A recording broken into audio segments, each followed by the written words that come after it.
నంద్యాలలో జనసేన పార్టీ 13వ ఆవిర్భావ దినోత్సవ వేడుకలు మిన్నంటాయి. పద్మావతి నగర్లోని పార్టీ కార్యాలయంలో భారీ కేక్ కట్ చేసి పార్టీ జెండాను ఆవిష్కరించారు. ఈ సందర్భంగా కేవలం వేడుకలకే పరిమితం కాకుండా సామాజిక బాధ్యతను చాటుకుంటూ పరివర్తన లైఫ్ సెంటర్లోని అనాథలకు అన్నదాన కార్యక్రమాన్ని చేపట్టారు.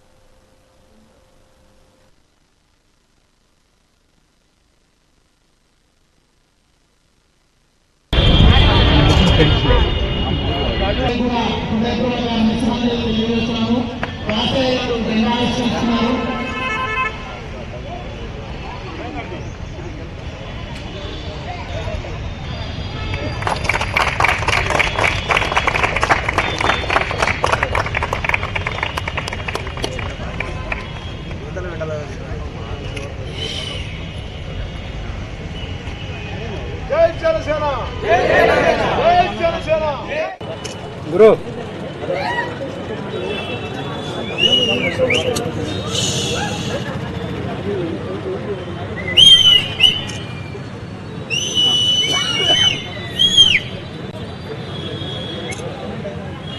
కర్జానా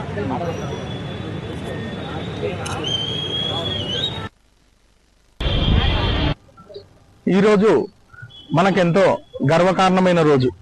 ఎందుకంటే ప్రజల కోసం, సమాజంలో మార్పు కోసం ఏర్పడిన మన జనసేన పార్టీ 13వ ఆవిర్భావ దినోత్సవము ఈరోజు ఎంతో ఘనంగా జరుపుకుంటున్నందుకు చాలా సంతోషిస్తున్నాం. ప్రజల బాధలు, రైతు సమస్యలు, యువత ఆశయాలు ఇవన్నీ గమనించి ప్రజల కోసం ఒక ప్రత్యామ్నాయ రాజకీయ పార్టీని తీసుకురావాలనే సంకల్పంతో మన ప్రియతమ నాయకులు పవన్ కళ్యాణ్ గారు ఈ పార్టీని స్థాపించినారు. సినిమాల్లోనే కాదు, నిజ జీవితంలో కూడా ప్రజల కోసం నిలబడే నాయకుడిగా మన పవన్ కళ్యాణ్ గారు మనందరికీ ఆదర్శం. ఆయన చెప్పే మాట మనకెప్పుడు ప్రేరణ ఇస్తుంది. రాజకీయాలు పదవుల కోసం కాదు, సేవ కోసం అనేది. ఈ 13 సంవత్సరాల్లో మన పవన్ కళ్యాణ్ గారు ఎన్నో సవాళ్లు వచ్చినా ప్రతి కార్యకర్త కష్టంతో జనసేన పార్టీ ప్రజల ఉదయాల్లో ఒక ప్రత్యేక స్థానం సంపాదించుకుంది. ఇక ముందు కూడా మనమందరము పవన్ కళ్యాణ్ గారి ఆలోచనలకు, సిద్ధాంతాలను ముందుకు తీసుకెళ్తూ ప్రజల కోసం నిరంతరంగా కష్టపడాలని చెప్పి ప్రతి ఒక్కరిని కోరుతున్నాను. ఈరోజు ఉద్యమి కార్యక్రమం జరుగుతుంది. దాన్ని యాక్చువల్ గా ఫిబ్రవరి 16 నుంచి 10 వరకు క్లోజ్ చేయాలనుకున్నారు. కొంతమంది ఇంకా చేసుకునే వాళ్ళు ఉన్నారని దాన్ని 17 వరకు పొడిగించినారు. సో ఎవరైనా చేసుకునే వాళ్ళు ఉంటే ఈ సభ్యత్వం తీసుకొని పార్టీలో మింగిల్ కావాల్సిందిగా కోరుతున్నాము.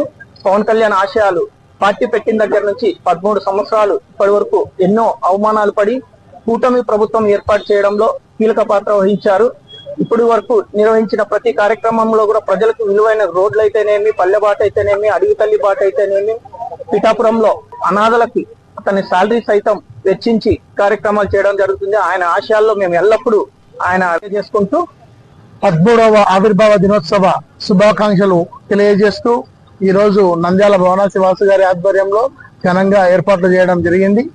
ఈరోజు రాష్ట్ర వ్యాప్తంగా జన సైనికులకు, వీర మహిళలకు, జనసేన పార్టీ నాయకులందరికీ కూడా శుభాకాంక్షలు తెలియజేస్తున్నాను. దేశంలోనే కని ఇని ఎరగని రీతిలో 100% స్ట్రైక్ రేట్ సాధించిన పవన్ కళ్యాణ్ గారు మరొకసారి మనం రాజకీయాల్లోనే చెరగని ముద్ర వేసుకున్నారన్న విషయాన్ని ఈ సందర్భంగా ప్రతి ఒక్క రాజకీయ నాయకుడు కూడా నేను తెలియజేస్తున్నాను. ప్రజాసేవలో ముందుకు సాగుతున్న పవన్ కళ్యాణ్ గారు మరెన్నో మెట్లను అధిరోహించాలని కూడా నేను కోరుతున్నాను. ఈ రోజు మనము 13వ ఆవిర్భావ దినోత్సవం చేసుకోవడం చాలా ఆనందదాయకము. భాషలను గౌరవించే సాంప్రదాయం, సంస్కృతులను కాపాడే సమాజం, అవినీతిపై రాజీలేని పోరాటం, పర్యావరణ పరిరక్షణే అభివృద్ధి ధ్యేయంగా ప్రాంతీయతను విస్మరించని జాతీయవాదం, ఈ 7 సిద్ధాంతాలను బలంగా ప్రజల్లోకి తీసుకెళ్తూ విలువలతో కూడిన సేవా రాజకీయాలను ప్రతి జన సైనికుడు, వీర మహిళలు, జనసేన నాయకులు అంకిత భావంతో పార్టీ బలోపేతం కృషి చేస్తున్న ప్రతి ఒక్కరికి 13వ ఆవిర్భావ దినోత్సవ శుభాకాంక్షలు తెలియజేసుకుంటున్నాం. ఈరోజు ఉద్యమి